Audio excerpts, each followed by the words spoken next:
દર વર્ષે 4000 કરોડ રૂપિયાનો ટોલ ટેક્સ છે એ ગુજરાતમાંથી જાય છે। ગુજરાતના નેશનલ હાઈવે ઉપર જે ટોલ ટેક્સ લેવામાં આવે છે એમાં ગુજરાતમાંથી દર વર્ષે 4000 કરોડ રૂપિયાનો ટોલ ટેક્સ કેન્દ્ર સરકારને મળે છે। મતલબમાં 5 વર્ષની અંદર 20,000 કરોડથી વધારેનો ટોલ ટેક્સ મળ્યો છે। તો એની સામે કેન્દ્ર સરકારે હાઈવે અને એની જાળવણી અને ડેવલપમેન્ટ પ્રોજેક્ટની પાછળ પણ ખર્ચા કરેલા છે। તો આના વિશે તમારી સાથે વાત કરીશ। મારું નામ રાજેશ શાહ છે અને તમે જોઈ રહ્યા છો ગુજરાતના સૌથી મોટા ડિજિટલ ન્યૂઝ પ્લેટફોર્મ ખબરછે.com। રાજ્યસભા સાંસદ પરિમલ નસવાનીએ રાજ્યસભામાં એક પ્રશ્ન પૂછ્યો હતો કે ગુજરાતના ટોલ ટેક્સમાંથી કેન્દ્ર સરકારને 5 વર્ષમાં કેટલી આવક મળી છે, અને એમણે બીજા બધા સવાલ બી પૂછેલા હતા કે ગુજરાતના હાઈવે પ્રોજેક્ટ્સ, ખાસ કરીને મુંબઈ અમદાવાદ નેશનલ હાઈવે 48, એમાં સુરત દહીસર અને અમદાવાદ રાજકોટ જેતપુર રૂટ પરના જે કામ છે એ પૂર્ણ કરવાની સમય મર્યાદા વિશે એમણે સવાલ પૂછેલો। આ ઉપરાંત ભરૂચ સુરત અને હિંમતનગર હાઈવે સહિત મુખ્ય હાઈવે રૂટ ઉપર જે ખાડાઓ પડેલા છે અને એની જે તિરાડો પડેલી છે એમાં સરકારે શું પગલાં લીધા, આ બધા જે સવાલ છે એ પરિમલ નસવાનીએ રાજ્યસભામાં પૂછેલા હતા।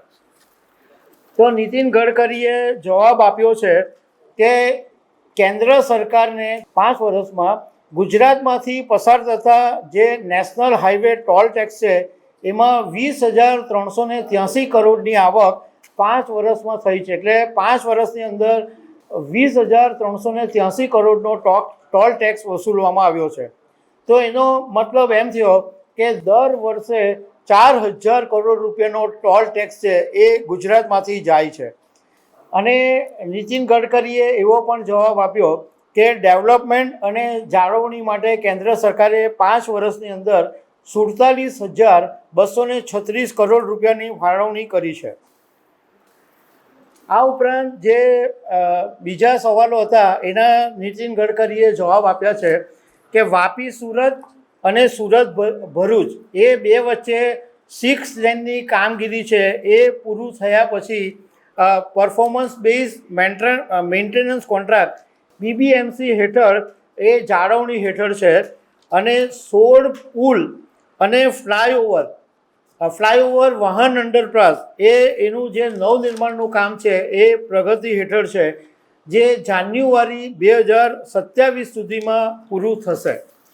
આ ઉપરાંત એમણે એવું કીધું છે કે શામળાજી અને મોટા ચિલોડા વચ્ચે જે 6 લેનનું કામ છે એ જૂન 2026માં પૂરું થશે।